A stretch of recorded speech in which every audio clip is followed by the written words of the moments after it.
Your soul smells, Gabriel Knight. You seek to be Schattenjäger. I do. You must first burn away the past. How much sin do you have to burn?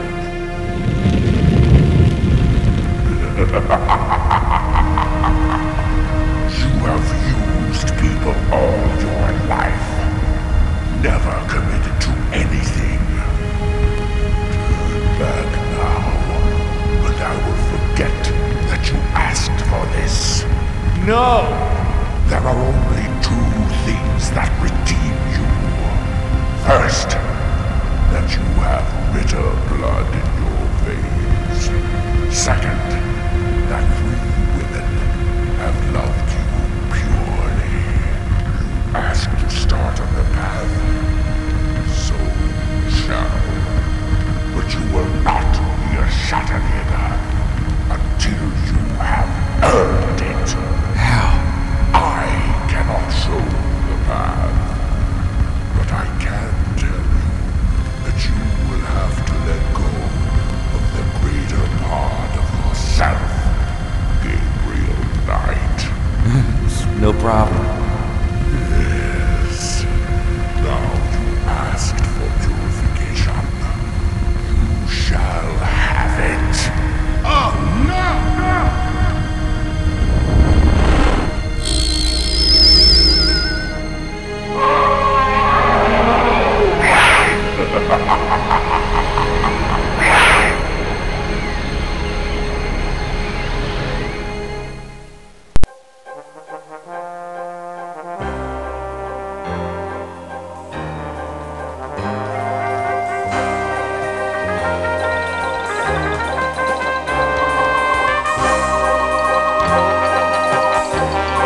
High in the Sierra Mountains, just outside of Yosemite National Park, is the home of Sierra Online, the creator of the world's greatest interactive fiction.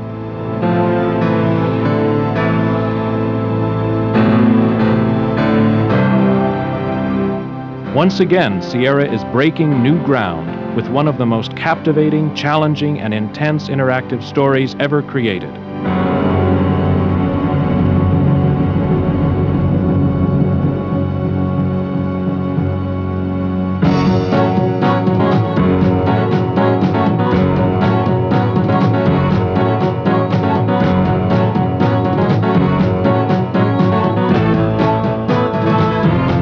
Gabriel Knight, Sins of the Fathers, is a psychological suspense story of one man's desperate search to safeguard his future by unraveling his past. A generations-old voodoo curse haunts Gabriel's sleep and threatens his very life.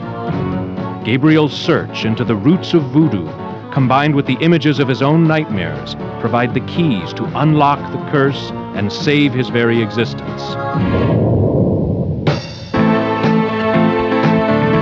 Game designer Jensen and a team of programmers, artists, animators, musicians, cinematographers, actors, and other specialists have spent over a year creating this incredible adventure.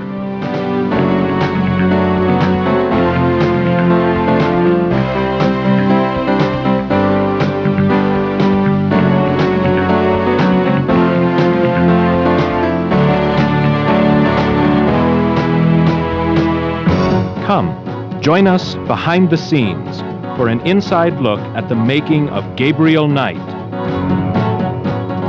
Jane began the Gabriel Knight project immediately following her work as co-designer and writer for King's Quest VI, which was the best-selling computer game of 1992. For Jane, Gabriel Knight was a true labor of love. Well, I came to Sierra Online because I really loved adventure games.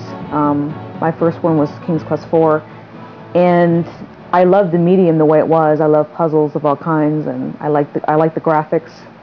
But as a writer, when I came here, I kind of got inspired thinking about how far this medium could go. Sierra was already at that point changing a lot of its direction, and I feel very strongly that this medium can be as powerful of entertainment as any film or any book or any comic or whatever medium you have. And I don't think that, I try not to limit my thinking about the powerful nature of the story because it's a computer game. I think that we can make computer games that are just as good as any other form of entertainment. With Gabriel Knight, Jane also pioneered a number of changes to the familiar Sierra game interface. We get letters from people saying they think that the game assumes too much. It assumes that they want to pick up something when they click the hand on it where they may have been trying to open it. So I wanted to try to keep the point and click and the icons, the visuals instead of words, and introduce a little bit more freedom of action. That and the dialogue trees are the way we've done that with Gabriel Knight. I think it's made it a very difficult game, but I hope that people will take a little time to get used to it. An experienced team of artists and animators transformed Jane's vision into the game's distinctive style and appearance. Lead illustrator John Schroeds created an overall art design that borrows from the dark look of film noir, combined with the distinctly stylistic appearance of graphic novels. We used the graphic novel as an influence for the cut panel format to bring out climaxes in the storyline. A talented team of artists created over 80 breathtaking original background illustrations and scores of cut panel and dream sequence pictures. Like the sets of a motion picture, they create the backdrop for the incredible world of Gabriel Knight. Lead animator Michael Hutchison harnessed an arsenal of animation tools and techniques. Over 2,000 individual animations and dozens of cinematographic and cut panel sequences were created. The resulting game visuals define new standards for interactive adventures, giving Gabriel Knight the look and feel of a motion picture production.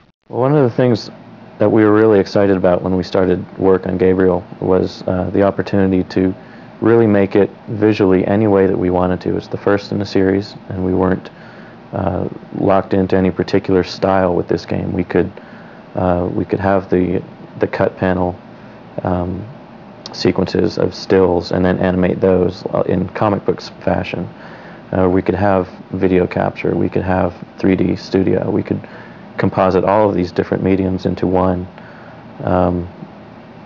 and really get some pretty exciting effects, I think. The programming team integrated the graphics, animations, cinematographic sequences, user interfaces, puzzles, dialogue, narration, sound effects, and music, creating the final game.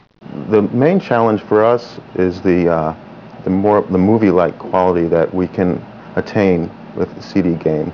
Previously, we would have dialogues would always be in text, and the action would basically stop. Now we have the talking going on while the action is going on, and synchronizing those two things is a new experience for me, but it really gives the game an extra flavor. Before, we took text-based games and turned them into CD games, so we really got a text-based game on a CD. Now we have a truly CD-oriented game. The musical soundtrack has always been a distinctive element of Sierra games, and Gabriel Knight is no exception. Game producer and musician Bob Holmes composed an enthralling soundtrack of original music that sets the mood and adds depth and dimension to the world of Gabriel Knight. My background really is in film scoring, and I tend to really levitate to a lot of the old style Max Steiner kind of film scoring, in which using a theme is much more valuable than texture. One of my goals for Gabriel was to latch on to a few really strong themes and then use those in different ways. Gabriel was a great vehicle for music because of the texture and the darkness and the tone. It just gave me a lot of rich things to work with. The musical score is augmented by hundreds of realistic sound effects. This brings a cinematic scope to the game's soundtrack and adds life, energy, and believability to the game-playing experience. I really don't want to be dead. Can we try that again? Perfect. The compelling characters that were created for Gabriel Knight took on a whole new dimension, thanks to the star-studded cast of Hollywood veteran actors enlisted by Sierra to provide their voices. About Detective Mosely. The Hollywood Reporter proclaimed that Gabriel Knight is the first time an all-Hollywood cast of name actors has been assembled for an interactive movie. Veteran Hollywood producer, director, writer, and performer Stuart M. Rosen signed on to cast and direct the voiceover actors. Rosen has directed hundreds of hours of animation voiceovers and on-camera television. He has been honored with scores of awards, including 10 Emmys. Gabriel Knight absolutely measures up and is far and above a number, in fact, I'd say most things that I've done, in many ways. You know, obviously it's a different form. It's not quote, a film, and it's not a television series or a half-hour or an hour special. So it's different. It's a different form, but I think it's outstanding. I'm very proud of it. I want everybody to see it. With nearly 7,500 lines of dialogue and narration covering all the possible paths the player could follow, this project was the equivalent of directing voiceovers for 5 full-length animated feature films. Gabriel Knight was Rosen's second collaboration with Sierra. He also directed Robbie Benson and others for the CD-ROM version of King's Quest VI. Drachen means dragons. I wonder if Mosely would know he was being insulted if I called him Drachen Breath. Tim Curry is among Hollywood's most talented and versatile actors. Using his sensuous masculine voice, Curry created a distinctive personality for the title character of Gabriel Knight. This is a newspaper clipping about a murder committed in 1810. That murder is an exact match of the voodoo murders, right down to the marks around the bodies. Tim Curry as Gabriel Knight. It's kind of an interesting story. We were trying to cast Gabriel, and we're looking at some of the younger actors, you know, some of the Brat Pack kind of people in Hollywood, and I just wasn't getting a feeling that they were right for the character. And I kind of teasingly said, well, we need to get someone like Tim Curry because he's a very sensual person who's got a real attitude, but you can't help but really like him and really be attracted to him, no matter how, you know, off the wall or how obnoxious he's being in his role. The casting director said, "Well, I know Tim Curry. I've worked with him. I think we could get him." And I was amazed. Curry is also one of Hollywood's busiest actors. He has a starring role in the Three Musketeers movie, which recently opened to rave reviews nationwide. His recording sessions for Gabriel Knight were scheduled around his latest project, a featured role in the upcoming movie The Shadow. Gabriel Knight is very, very cool and impossibly handsome. And of course they came to me.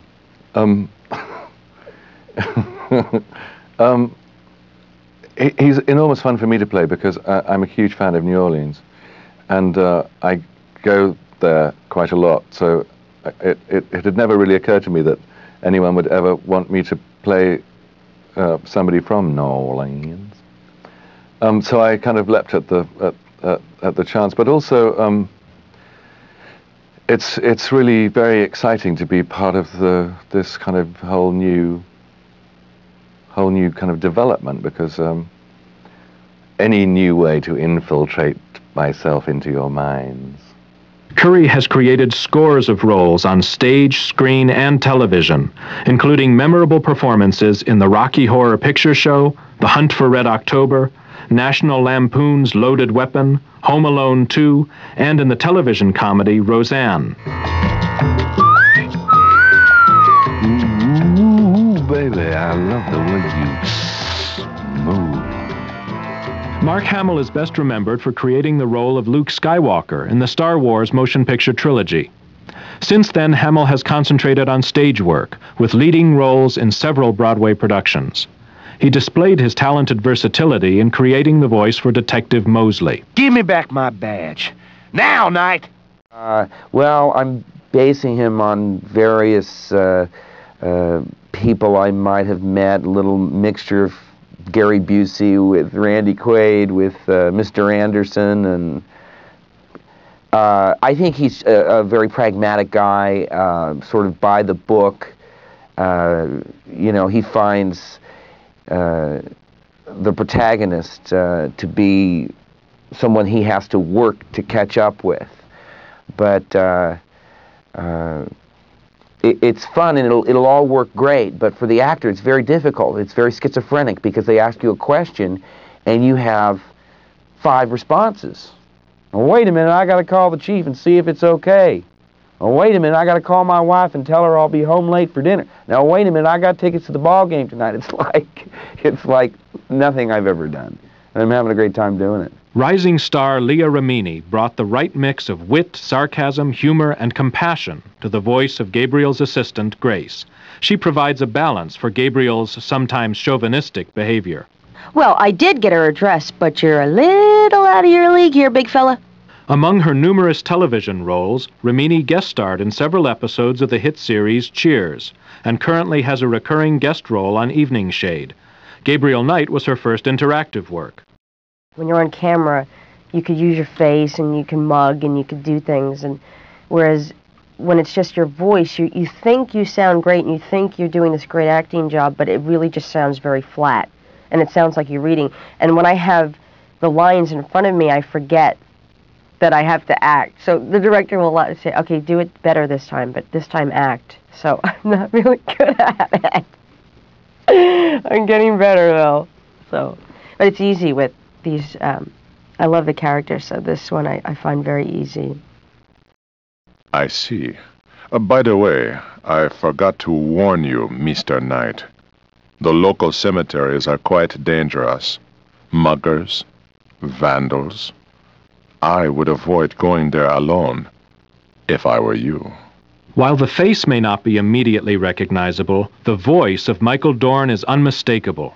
Best known for creating the character of Worf on Star Trek The Next Generation, Dorn's commanding, resonant voice was a perfect choice for Dr. John. You! What are you doing here?